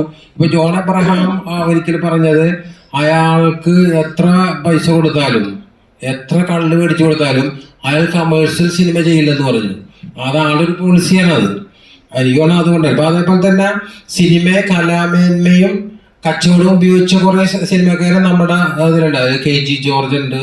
ഇപ്പൊ യവനികയിൽപ്പെട്ട സിനിമയുണ്ട്. ഇപ്പൊ എല്ലാ സിനിമ പഠിക്കുന്ന പിള്ളേരെല്ലാം റെഫർ ചെയ്യുന്ന സിനിമയിൽപ്പെട്ട യവനിക ഉണ്ട്. അതേപോലെ തന്നെ ഭരതൻ, പത്മരാജൻ ഭാരതന്റെ മറ്റേ വൈശാലി എന്ന് പറയുന്ന സിനിമ കലാമേന്മയുള്ള സിനിമയോടൊപ്പം തന്നെ വലിയ കച്ചവട സാധ്യത ഉണ്ടായിരുന്ന സിനിമയാണ്. അറ്റ്ലസ് രാമചന്ദ്രന്റെ ഒരു സിനിമയായിരുന്നു. അദ്ദേഹത്തിന് ഒരുപാട് സമ്പത്ത് കിട്ടിയ ഒരു സിനിമയാണ് അത്. അതേപോലെ തന്നെ ഞാൻ ഈ അന്ധവിശ്വാസങ്ങളിലൊന്നും ഇല്ലാത്ത ഒരാളാണെങ്കിലും പത്മരാജന്റെ അവസാനത്തെ സിനിമ ഞാൻ ഗന്ധർവൻ എന്നെ ഞെട്ടിച്ചു കളഞ്ഞൊരു സിനിമയാണ്. അപ്പൊ അത് കലാമേന്മയും കച്ചവടവും കൂടി ഉണ്ടായിരുന്ന സിനിമയായിരുന്നു പത്മരാജന്റെ ഞാൻ ഗന്ധർവൻ. ശരിക്കും എനിക്ക് അതിൽ ഗന്ധർവനൊക്കെ വരുന്നതായിട്ട് അദ്ദേഹം അതിനെ അനുഭവിപ്പിക്കാൻ കഴിഞ്ഞു. അപ്പൊ അത് രണ്ടും കൂടി കൊണ്ട് നടക്കുന്ന ആൾക്കാരും ഉണ്ട്. അതേപോലെ തന്നെ ഇപ്പോൾ നമ്മൾ ഇൻസ്റ്റിറ്റ്യൂട്ടുകളിലൊക്കെ പഠിപ്പിക്കുന്ന പല സിനിമകളും ഒക്കെ നാരായണ ഇൻസ്റ്റിറ്റ്യൂട്ടിലായാലും അല്ലെങ്കിൽ പൂനെ ഫിലിം ഇൻസ്റ്റിറ്റ്യൂട്ടിലൊക്കെ പഠിപ്പിക്കുന്ന പടങ്ങളിൽ ലോകത്ത് 140ഓളം യൂണിവേഴ്സിറ്റിയിലൊക്കെ പഠിപ്പിക്കേണ്ടതെന്നാണ് പറഞ്ഞത്. ഈ പതീർ പാഞ്ചാലി എന്ന് പറയുന്ന സത്യജിത്രയുടെ സിനിമ അത് ഒരു കൊമേഴ്സ്യൽ വാല്യൂ ഉള്ളൊരു സിനിമയൊന്നും അല്ല. പക്ഷെ ഇപ്പോഴും ലോകത്തെ സിനിമകളിലെ ഒരു 50 സിനിമകളെയൊക്കെ പരിഗണിക്കുമ്പോൾ അതിൽ പതീർ പാഞ്ചാലി വരുന്നുണ്ട്. അതിപ്പോൾ റീസ്റ്റോർ ചെയ്യുകയൊക്കെ ചെയ്യണ്ടായി. അടുത്തിടെ 4K റീസ്റ്റോർ ചെയ്യണ്ടായി ആ പടം. അപ്പൊ ആ കല എന്ന് പറയുന്ന സാധനം വേറെ ഉണ്ട്. അതിപ്പോ ഞാൻ പറഞ്ഞു വെച്ചിട്ടുണ്ടെങ്കിൽ ഇപ്പൊ കോട്ടയത്ത് നിന്ന് ഒരുപാട് ആഴ്ചപ്പതിപ്പുകളുണ്ടായിരുന്നു. അവര് മലയാളം പഠിപ്പിക്കാനായിട്ട് കഴിഞ്ഞു. മലയാളം അക്ഷരം കൂട്ടി വായിപ്പിക്കാനായിട്ട് ആ മീഡിയകൾക്കൊക്കെ കഴിഞ്ഞിരുന്നു പണ്ട് ജനങ്ങൾ സാധാരണക്കാർ. പക്ഷെ അതിലെഴുതിയിരുന്ന ഒരെഴുത്തുകാരെയും നമ്മൾ റെക്കഗ്നൈസ് ചെയ്യുന്നില്ല. പക്ഷെ 100 പേജുള്ള ബാല്യകാലസഖി എഴുതിയ ബഷീറിനെ അല്ലെങ്കിൽ മതിലുകൾ എഴുതിയ ബഷീറിനെ, അപ്പൊ ചെറിയ ചെറിയ പുസ്തകങ്ങളൊക്കെ എഴുതിയ അവരൊക്കെ ഇന്നും സൊസൈറ്റിയിൽ നിലനിൽക്കുന്നു. ഈ വായനാ ദിനത്തിനൊക്കെ ഏറ്റവും കൂടുതൽ ആഘോഷിക്കപ്പെടുന്ന എഴുത്തുകാരായിട്ടൊക്കെ അവർ നിലനിൽക്കുന്നു. അപ്പൊ അത് കലയും മറ്റേ കച്ചവടം തമ്മിലുള്ള ആ വ്യത്യാസമില്ലേ, അത് നമുക്ക് അതിനിങ്ങനെ ഒരു കറക്റ്റ് ഇന്നതാണ് ഇന്നതെന്ന് പറയാൻ കഴിയില്ല. പക്ഷെ നിലനിൽക്കുന്ന സാധനം കല നിലനിൽക്കുന്നതായിരിക്കും, കച്ചവടം നിലനിൽക്കുന്നതായിരിക്കില്ല. ഇപ്പൊ ചോദിച്ച ചോദ്യത്തിന് എൻ്റെ ഭാഗത്തു നിന്നും കൂടിയും ഒരു ആൻസർ ഉണ്ട്. ഞാൻ സോഷ്യൽ ആക്ടിവിറ്റികളിലൊക്കെ ഉള്ളൊരു വ്യക്തിയാണ്. അപ്പോൾ ഞാൻ കോളേജിൽ പഠിക്കുന്ന സമയത്ത് സമരങ്ങളിലൊക്കെ ഉണ്ടായിട്ടുണ്ട്. ഓരോ ഇപ്പോൾ സ്ഥിതിക്ക് നേരത്തെ പറഞ്ഞ പോലെ +2 സമരം, അതുപോലെ കമ്പ്യൂട്ടറുകൾക്കെന്ന സമരമൊക്കെ. അപ്പോൾ ഞാൻ സ്കൂളിലായിരുന്നു, ഹൈസ്കൂൾ തലങ്ങളിലൊക്കെ ആയിരുന്നു. അപ്പോൾ നമുക്ക് ഇന്ന് വളരെയധികം മനുഷ്യ മനസ്സുകളിൽ ഇടം പിടിക്കുന്ന അല്ലെങ്കിൽ ഇൻഫ്ലുവൻസ് ചെയ്യുന്ന ഒരു മീഡിയയാണ് സിനിമ എന്നും കൂടി നമുക്ക് പറയാം. അപ്പോൾ നമുക്ക് കൊടുക്കാനുള്ളൊരു സോഷ്യൽ മെസ്സേജ് റോട്ടിലിറങ്ങി സമരം ചെയ്യുന്നതിന് പകരം ഇതേപോലെ നമ്മുടെ അഭ്രപാളിയിൽ നമ്മളൊരു കഥയെ ആവിഷ്കരിച്ച് ഒരു മെസ്സേജ് കൊടുത്താൽ അത് ജനങ്ങളിലേക്ക് എത്തുന്നു, ജനങ്ങൾ ബോധവാന്മാരാകും എന്നുള്ളത് നമുക്കറിയാം. അതിന് ആർട്ട് ഫിലിമോ കൊമേഴ്ഷ്യൽ ഫിലിമോ എന്നൊന്നുമില്ല. നമുക്ക് മനുഷ്യ മനസ്സിൽ ഇടം പിടിക്കുന്ന തരത്തിൽ ആര് സിനിമ ചെയ്താലും അത് വർക്കൗട്ടാവും എന്നാണ്. ഒരു സമരരീതി പോലെ തന്നെയാണ് അതിനെ ഞാൻ കാണുന്നത്.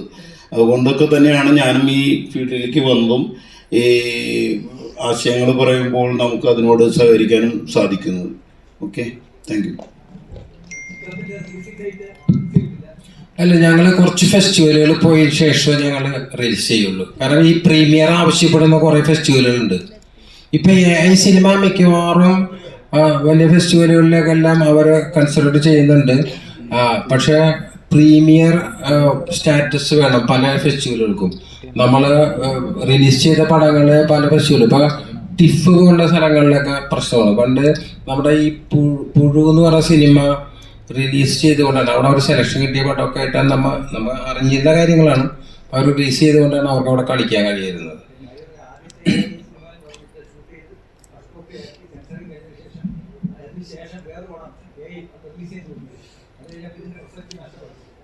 ഇല്ല, അങ്ങനെയില്ല. ഞങ്ങളിപ്പോൾ അതിൻ്റെ റെക്കോർഡിക്കലായിട്ട് ഞങ്ങളാണ് ഇത് ഫസ്റ്റ് സെൻസർ ചെയ്ത ഒരു സിനിമ. അല്ല, അതല്ല, അതുകൊണ്ടാണ് ഞങ്ങൾക്ക് ജനങ്ങൾക്ക് അറിയിക്കുന്നതിന് വേണ്ടിയാണ് നമ്മൾ ഇങ്ങനെ ഒരു മീറ്റിംഗ് വെക്കുന്നത്.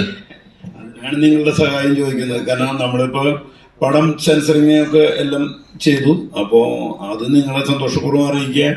നിങ്ങളാണ് പിന്നെ അത് ജനങ്ങളിലേക്ക് തരുന്നത്. നമ്മളിപ്പോൾ ഇൻഡിവിജ്വലായിട്ട് നമുക്ക് പോകാനായിട്ട് സാധിക്കില്ല. മീഡിയ എന്ന് പറഞ്ഞൊരു ഇത് ഒരു ഇൻഫ്ലുവൻസിങ് അല്ലെങ്കിൽ എല്ലാവരിലും എത്തിക്കുന്ന ഒരു സംഭവമാണ്. ഒരു ന്യൂസിനെ എല്ലാവരും എത്തിക്കുക. പിന്നെ ഗവൺമെൻറ് റെക്കോർഡിക്കലി നമ്മൾ തന്നെയാണ്. ഇപ്പോൾ സെൻസർ ചെയ്യാന്ന് പറഞ്ഞാൽ അത് ഒഫീഷ്യലി ഒരു ഇത് തന്നെയാണ്. ശരിക്കും ഒരു എന്താ പറയുക, നമ്മൾ ഗവൺമെൻറ് അപ്രൂവ്ഡ് ഒരു സംഭവം തന്നെയാണ് സെൻസറിങ് എന്ന് പറയുന്നത്. അതുകൊണ്ട് തന്നെയാണ് ഞങ്ങൾ പറഞ്ഞത് മലയാളത്തിലെ ആദ്യത്തെ, ഇന്ത്യയിലെ ആദ്യത്തെ എന്നൊക്കെ പറയുന്നത്.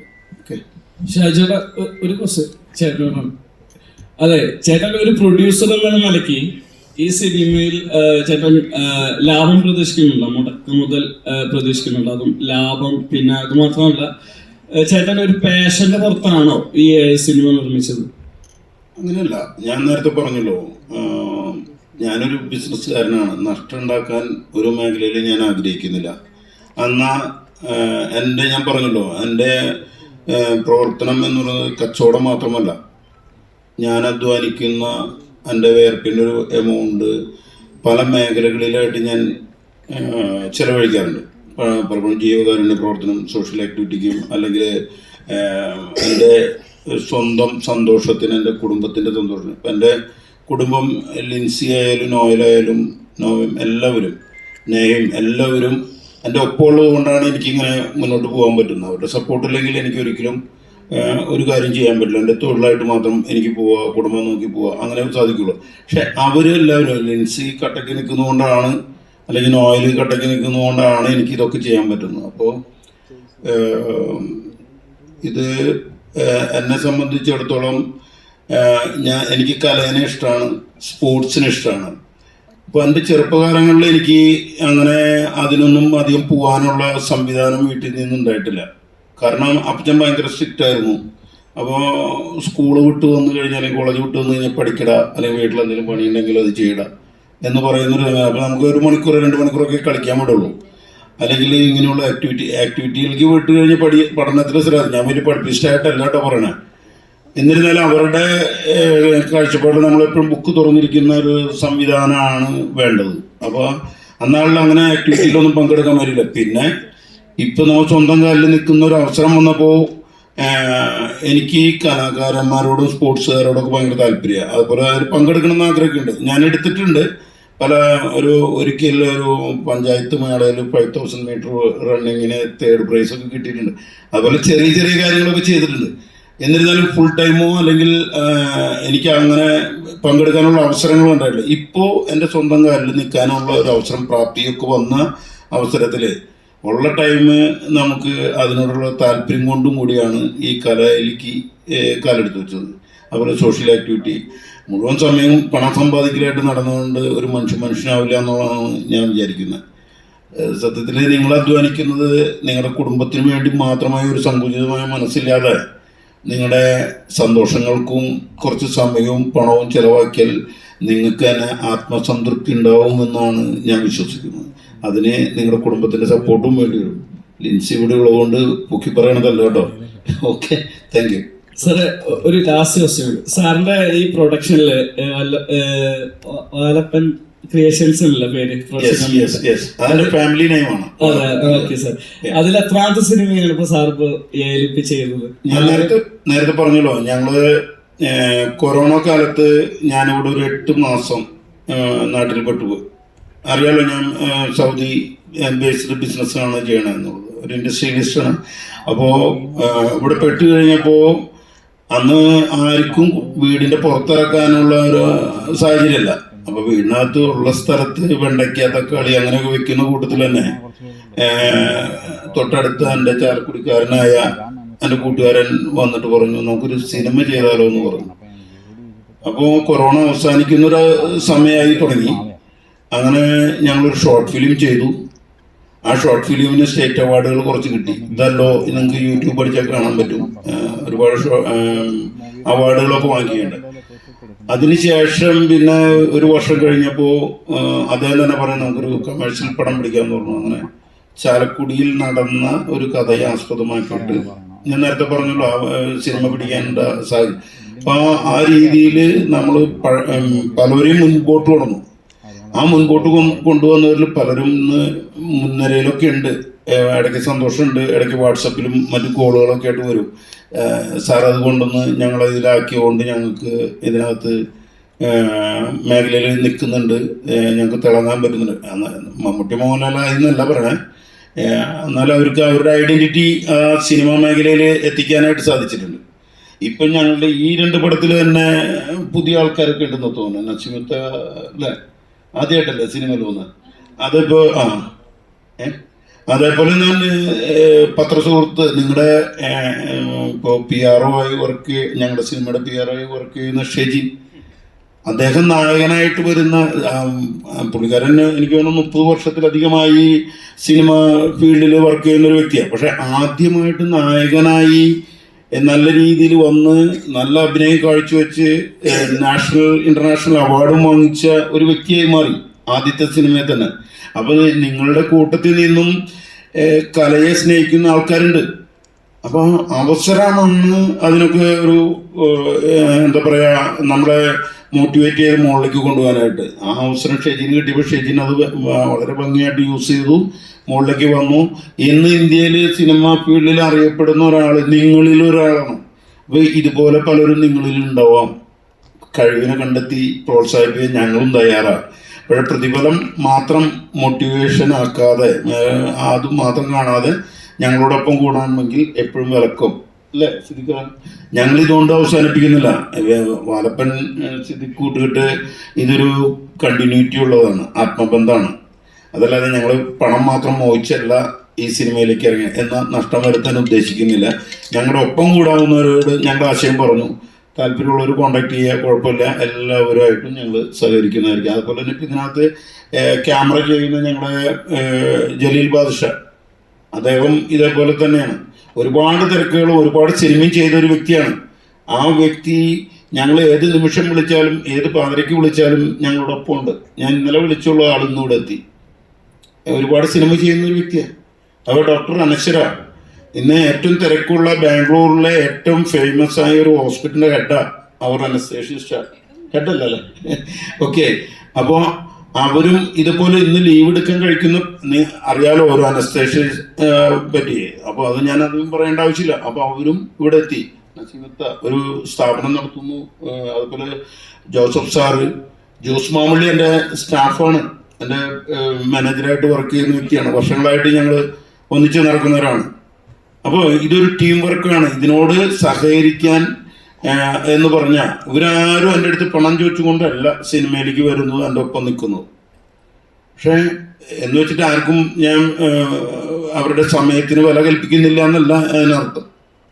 അപ്പോൾ നമ്മൾ വിചാരിക്കുക, നമുക്ക് ആഗ്രഹമുണ്ട്, കലയോട് താല്പര്യമുണ്ട്, സ്പോർട്സിനോട് താല്പര്യമുണ്ട്, അല്ലെങ്കിൽ സമൂഹത്തിനോടൊരു കമ്മിറ്റ്മെൻ്റ് ഉണ്ട്, നമുക്കത് പറയാനുള്ളൊരു വേദിയാണ് സിനിമയും കൂടി എന്നൊക്കെ കണക്കാക്കിയിട്ട് പല രീതിയിലും വ്യാഖ്യാനിക്കാൻ പലർക്കും.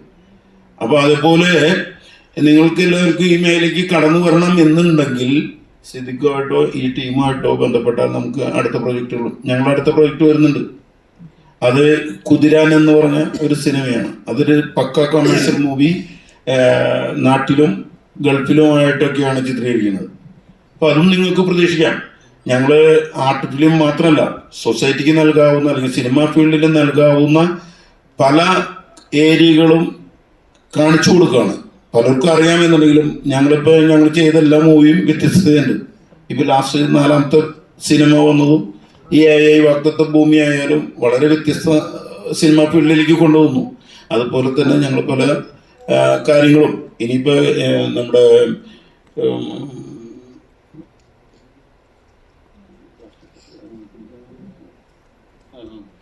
കുതിരാൻ തന്നെ അതിനും ഒരു സവിശേഷതയുണ്ട്. അതിപ്പോൾ വെളിപ്പെടുത്തുന്നില്ല. അതിൻ്റെയും സമ്മേളനം വരുമ്പോൾ ഞങ്ങൾ അത് മുന്നോട്ട് പറയാം. അതും ഇന്ത്യ സിനിമയിലെ അല്ലെങ്കിൽ മലയാള സിനിമയിലെ ഒരു പ്രത്യേകത ആ സിനിമയ്ക്കുണ്ട്.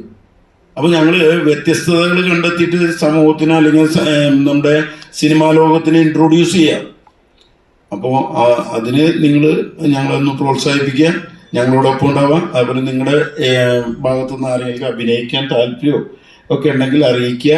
സാധിക്കുന്ന വേഷങ്ങളൊക്കെ നമുക്ക് ചെയ്യിക്കാനൊക്കെ സാധിക്കും. Okay, thank U.